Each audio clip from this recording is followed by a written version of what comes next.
Bonjour à tous, aujourd'hui on enfile notre blouse de détective pour s'attaquer à un cas super courant en médecine vétérinaire. Notre mission, si on l'accepte, percer le mystère d'une affection de la peau que beaucoup de nos animaux connaissent. Alors, la question c'est, comment font les vétérinaires concrètement pour mettre la main sur le coupable qui se cache derrière une irritation cutanée? Eh bien, c'est justement ce qu'on va voir ensemble, pas à pas. Allez, c'est parti. Comme dans toute bonne enquête, tout commence par bien définir le problème. Il faut poser les bases, comprendre à quoi on a affaire exactement. Et notre cas du jour, c'est le pyoderme. C'est un nom un peu technique pour une affection cutanée que les vétos voient, mais alors tout le temps, surtout chez les chiens et les chats. Et vous savez quoi? Dans la grande majorité des cas, le suspect principal, c'est une bactérie, le fameux Staphylococcus.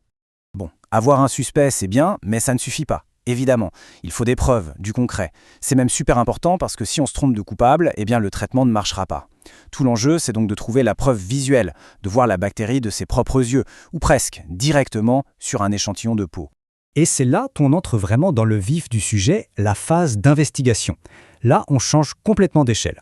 On file au labo pour une analyse digne des experts, je vous le dis. Alors, comment on fait pour débusquer cette bactérie?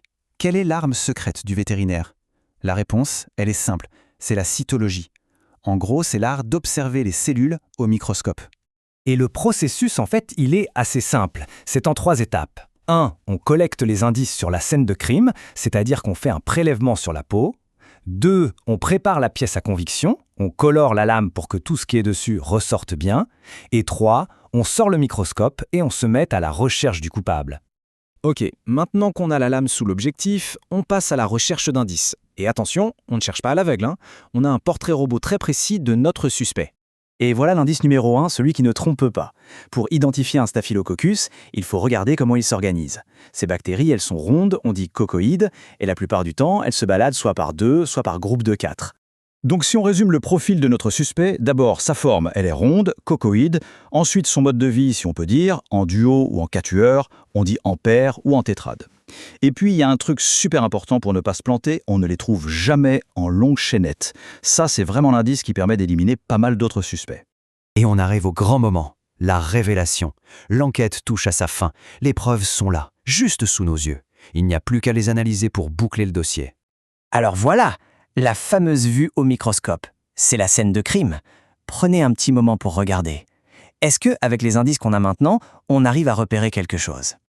Et bam, regardez bien, la preuve, elle est là, sous nos yeux.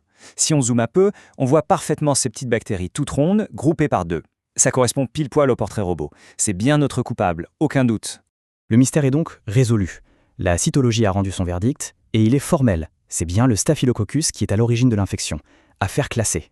Mais attention, l'histoire ne s'arrête pas tout à fait là, parce qu'une fois qu'on a identifié le coupable, une nouvelle question se pose. Et maintenant, on fait quoi? Quelle est la suite? Et ça, bien sûr, ça ouvre la porte à un tout nouveau chapitre, celui du traitement.